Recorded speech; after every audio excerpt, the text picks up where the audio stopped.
Eravamo rimasti.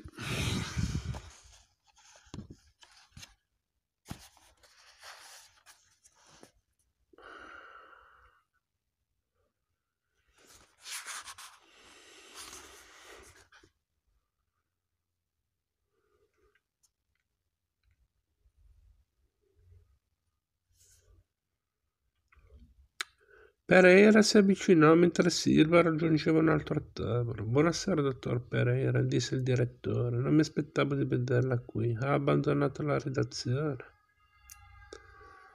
La pagina culturale è uscita oggi, disse Pereira. Non so se ho ancora potuto vederla, perché il giornale forse non è arrivato a Coimbra. C'era un racconto di Maupassant e una rubrica di cui mi sono fatto carico intitolata Ricorrenza. Ad ogni modo mi trattengo solo un paio di giorni. Mercoledì sarò di nuovo a Lisbona per preparare la pagina culturale del prossimo sabato. Signora, mi scusi, disse il direttore rivolto alla sua commensale. Le presento il dottor Pereira, un mio collaboratore, e poi aggiunse: la signora Maria Dovale Santares. Pereira fece un inchino con la testa. Signore direttore, disse. Volevo comunicare una cosa, se lei non ha niente in contrario avrei deciso di assumere un praticante che mi dia una mano giusto per fare necrologi anticipati dei grandi scrittori che possono morire da un momento all'altro. Dottor Pereira, esclamò il direttore, sto qui cenando in compagnia di una gentile e sensibile signora con cui stavo intrattenendo una conversazione di cose amusantes. E lei mi viene a parlare di persone in procinto di morire, mi pare poco fine da parte sua. Scusi, signor direttore, sostiene di aver detto Pereira. Non volevo fare una conversazione professionale, ma nelle pagine culturali bisogna anche prevedere che scompaia qualche grande artista. E se costui scompare all'improvviso è un problema fare un necrologio da un giorno all'altro. Del resto lei si ricorda che 3 anni fa, quando scomparve T.E. Lawrence, nessun giornale portoghese ne parlò in tempo. Fecero tutti il necrologio una settimana più tardi. E se vogliamo essere un giornale moderno bisogna essere tempestivi. Il direttore masticò lentamente il boccone che aveva in bocca e disse: va bene, dottor Pereira. Del resto gli ho lasciato i pieni poteri per la pagina culturale. Vorrei solo sapere se il praticante ci costa molto e se è una persona di fiducia. Se è per questo, rispose Pereira, mi sembra una persona che si accontenta di poco, è un giovane modesto, e poi si è laureato con una tesi sulla morte all'Università di Lisbona. Di morte se ne intende, il direttore fece un gesto perentorio con la mano. Beve un sorso di vino e disse: senta, dottor Pereira, non ci parli più di morte, per favore, altrimenti ci rovina la cena. Quanto alla pagina culturale faccia pure di testa sua. Di lei mi fido, ha fatto il cronista per 30 anni e ora buonasera, buon appetito. Pereira si diresse al suo tavolo e si sedette di fronte al suo compagno. Silva gli domandò se voleva un bicchiere di vino bianco, e lui fece cenno di no con la testa.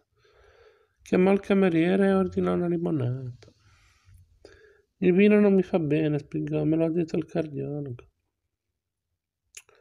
Silva ordinò una trota con le mandorle e Pereira un filetto di carne alla stroganoff, con un uovo in camicia sopra. Cominciarono a mangiare in silenzio, poi a un certo punto Pereira chiese a Silva cosa ne pensava di tutto questo. Tutto questo cosa? Chiese Silva. Tutto, disse Pereira, quello che sta succedendo qui in Europa. Ah, non ti preoccupare, replicò Silva. Qui non siamo in Europa, siamo in Portogallo. Pereira sostiene di aver insistito. Si aggiunse, ma tu leggi il giornale e ascolti la radio. Lo sai cosa sta succedendo in Germania e in Italia? Sono fanatici, vogliono mettere il mondo a ferro e fuoco. Non ti preoccupare, rispose Silva, sono lontani. D'accordo, riprese Pereira, ma la Spagna non è lontana, 2 passi, e tu sai cosa succede in Spagna. È una carneficina.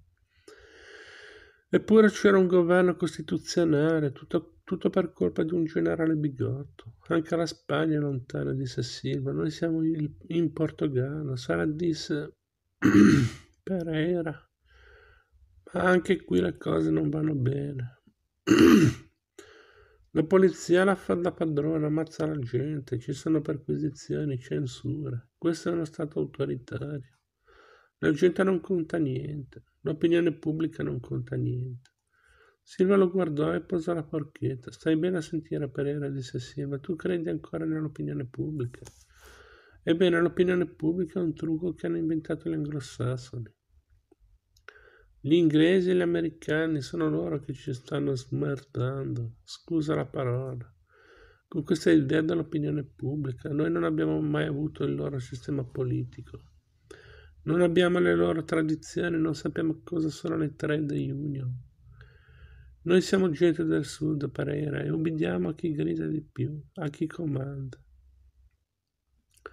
Noi non siamo gente del sud, obiettò Pereira, abbiamo sangue celtico.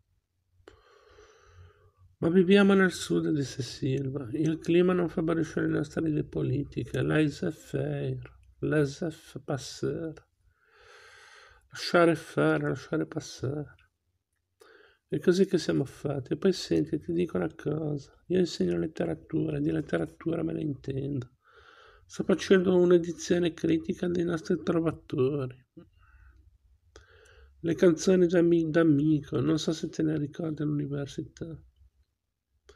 Ebbene, i giovani partivano per la guerra, le donne restavano a casa a piangere e i trovatori raccoglievano i loro lamenti. Comandava il re, capisci? Comandava il capo e noi abbiamo sempre avuto bisogno di un capo. Ancora oggi abbiamo bisogno di un capo. Però io faccio il giornalista, replicò Pereira. E allora? Disse a Silva.